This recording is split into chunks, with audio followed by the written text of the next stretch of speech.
Episode ke-246, Kinmu terlebih dahulu kembali ke desa lansia cacat. Namun, desa itu kini dikuasai para naga betina yang ribut dan bertingkah seolah siap berperang melawan jutaan anggota klan bulu surgawi. Untuk memberi pelajaran, Kinmu menangkap naga betina yang paling berisik lalu memanggangnya. Sejak saat itu, para naga langsung bersikap sopan dan tidak lagi membuat keributan. Desa ternyata kosong. Apotekar dan para tetua belum kembali. Kinmu meninggalkan sebuah catatan agar siapapun yang pulang lebih dulu langsung menuju rumah Nenek Si untuk merayakan tahun baru. Lalu ia melanjutkan perjalanan. Sesampainya di Secret Water Space, para prajurit yang berjaga dibuat terkejut melihat jutaan orang mendekati benteng. Dengan hanya puluhan ribu pasukan, mereka langsung bersiap menghadapi kemungkinan terburuk. Untungnya, Ling Yuxiu segera maju menjelaskan keadaan. Setelah mengetahui bahwa rombongan itu datang dengan damai, sang jenderal membuka gerbang dan mempersilakan mereka masuk. Masalah berikutnya adalah makanan. Klan bulu surgawi merupakan kaum vegetarian. Mereka hanya memakan buah-buahan, madu, dan umbi-umbian. Selama perjalanan mereka mampu bertahan dengan makanan sederhana. Tetapi memberi makan jutaan orang tetap menjadi persoalan besar. Kinmu lalu bertanya kepada Yu Zhaoqing mengenai buah dari pohon pil di dunia bulu surgawi. Buah itu sebenarnya merupakan pil roh alami yang kaya energi. Satu buah saja sudah cukup untuk menghilangkan rasa lapar dan haus dalam waktu lama. Yu Zhaoqing kemudian menjelaskan cara kerja buah tersebut secara rinci. Berdasarkan penjelasan itu, Kinmu berkali-kali mencoba menyempurnakan pil serupa, tetapi selalu gagal. Setelah menghabiskan banyak usaha, ia akhirnya berhasil membuat pil roh menggunakan tungku pil berwarna biru langit. Yu Zhaoqing mencicipinya dan mengangguk puas. Rasanya sudah mencapai 50-60% dari buah pohon pil. Kinmu menghela napas lega. Ia segera menyerahkan resep pil itu kepada Yu Zhaoqing agar para ahli obat klan bulu surgawi dapat memproduksinya sendiri. Dengan begitu, mereka tidak lagi bergantung pada buah-buahan liar. Meski demikian, Kinmu sadar bahwa klan bulu surgawi hanya cocok tinggal di wilayah selatan yang hangat. Menentukan tempat tinggal bagi jutaan orang membuatnya pusing. Akhirnya, ia memutuskan menyerahkan persoalan itu kepada Kaisarian Feng. Sebuah kapal terbang segera dikirim dari Secret Water Space menuju ibu kota untuk menyampaikan laporan secepat mungkin. Sementara itu, naga pemeliharaan Safren menampakkan wujud aslinya yang sangat besar. Jutaan anggota klan bulu surgawi menaiki tubuh naga raksasa itu, menciptakan pemandangan yang begitu megah. Yan Jingjing tidak dapat menyembunyikan kekagumannya. Bahkan di Sunwell, ia belum pernah melihat makhluk sebesar naga pemeliharaan Safren.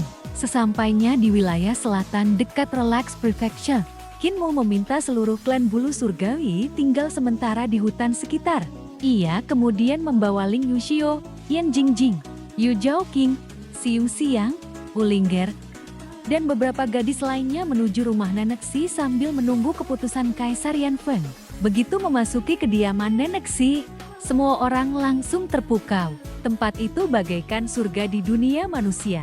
Roh Qi begitu pekat hingga hampir berubah menjadi tetesan air. Di mana-mana para pelayan sibuk membersihkan dan menghias rumah untuk menyambut tahun baru. Ling Yuxiu segera mengenali dua pelayan istana. Jian Qi, King Qi, bukankah kalian seharusnya melayani janda permaisuri? Mengapa berada di sini? Kedua gadis itu segera memberi hormat. Permaisuri kaisar juga berada di sini, jawab Jian Qi. Ling Yuxiu terkejut. Mengapa beliau datang?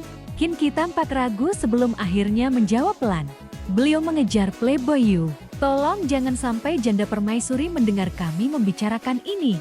Jian Qi lalu berbisik. Setelah Playboy Yu memperlihatkan wajah aslinya, banyak wanita terkenal di dunia persilatan justru semakin mengejarnya. Bahkan ada beberapa pemimpin sekte permaisuri kaisar sempat bertarung dengan mereka, tetapi tidak berhasil mengusir semuanya. Akhirnya mereka semua tinggal di sini. Ling Yuxiu menoleh kepada Kinmu. Playboy Yu juga anggota desa. Dia adalah apoteker kakek, raja racun wajah Jiao. Kinmu tertawa puas. Kalau begitu, apoteker kakek pasti tidak bisa kabur lagi. Sementara itu, Yan Jingjing memperhatikan berbagai makhluk aneh yang hilir mudik di sekitar rumah. Ada duyung berkepala manusia bertubuh ikan, duyung berkepala ikan bertubuh manusia, roh pohon, roh bunga, serta berbagai iblis kecil yang sibuk membantu persiapan tahun baru. Suasana rumah begitu hidup hingga terasa seperti perayaan besar. Saat semua orang sedang melihat-lihat, terdengar suara lembut, "Mor, kau membawa begitu banyak gadis untuk merayakan tahun baru?" Semua orang menoleh. Seorang wanita cantik berjalan mendekat. Kecantikannya begitu sempurna hingga seolah bukan berasal dari dunia manusia. Bahkan gadis-gadis yang hadir tidak dapat menahan rasa kagum. "Bibi," Siung Siang langsung berlari menghampirinya. "Kau juga ada di sini." Nenek Si tertawa kecil. "Lasi Siang, jangan terlalu dekat dengan Mur. Kita keluarga. Kenapa Bibi selalu memihak dia?" gerutu Siung Siang. Nenek Si hanya tersenyum, lalu menghampiri gadis-gadis lainnya. "Mur, gadis rubah ini penuh akal. Kau harus berhati-hati." Hulinger segera melompat. "Nenek, aku selalu menjaga tuan muda. Aku tidak memberi kesempatan rubah-rubah kecil mendekatinya." Nenek Si lalu menghampiri Kinmu. Saat hendak mengusap kepalanya, ia baru menyadari bahwa Kinmu sudah jauh lebih tinggi. "Kau tumbuh terlalu cepat." Cepat membungkuk, Kinmu langsung menurut. Nenek Si mengusap kepalanya sambil menahan haru. "Baru 1 atau 2 tahun meninggalkan rumah. Sekarang kau sudah pandai membawa banyak gadis pulang." "Nenek, bukan aku yang mengajak mereka. Kakak buta yang memaksaku." Kinmu lalu memperkenalkan satu persatu. "Ini Ling Yuxiu, ini Yan Jingjing, penjaga matahari para penggembala matahari. Dan ini Yu Zhouqing, kepala klan bulu surgawi." Mereka semua ikut merayakan tahun baru. Nenek Si tersenyum lebar. "Bagus sekali. Cepat masuk. Anggap saja kalian semua sudah bertemu calon mertua." Mendengar itu, wajah para gadis langsung memerah. Yu Zhouqing buru-buru menjelaskan, "Nenek, jangan salah paham. Aku bukan selir yang mulia." Nenek Si justru tersenyum semakin lebar. "Tidak perlu memanggilku kakak senior. Panggil saja Nenek." Yu Zhouqing yang belum begitu memahami adat di dunia ini akhirnya menurut. "Baik, Nenek." Nenek Si tampak sangat puas. Siung Siang ikut maju. "Nenek, wah, kau panggil aku Bibi." Siung Siang hanya bisa menurut sambil menundukkan kepala. Setelah membawa para gadis masuk ke dalam, Nenek Si mengusir Kinmu. "Pergilah menemui Krepel." Orang tua itu sedang menangis karena mengalami kerugian besar. Kinmu segera menuju rumah Kripel. Di sana ia melihat Blaine, Pucha, Miet, Dav, serta kepala desa berkumpul. Namun suasana sangat muram. Kripel yang kehilangan kedua kakinya sedang menangis terseduh-seduh. "Muir, kakak Kripel benar-benar celaka." Kinmu terkejut. "Apa yang terjadi?" Blaine menjawab dengan wajah muram. "Orang yang dulu mencungkil mataku telah muncul lagi. Kali ini dia mengambil kaki dewa milik Kripel. Miut sudah pergi ke biara petir besar untuk memperingatkan Matua agar berhati-hati. Orang itu kemungkinan akan mengincar tinju sucinya." Hati Kinmu langsung bergetar. "Kepala desa, siapa sebenarnya orang itu?"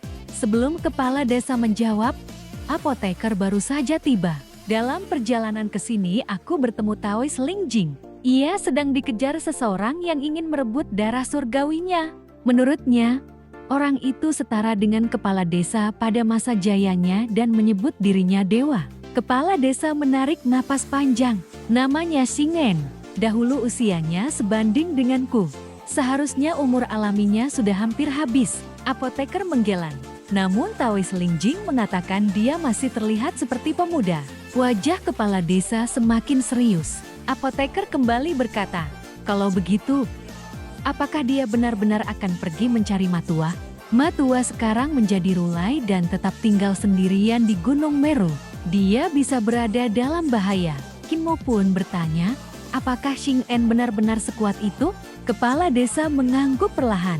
Seseorang dapat memusatkan seluruh kultivasinya pada satu bagian tubuh hingga mencapai alam dewa. Dengan begitu, kekuatan bagian tubuh itu dapat menandingi dewa palsu.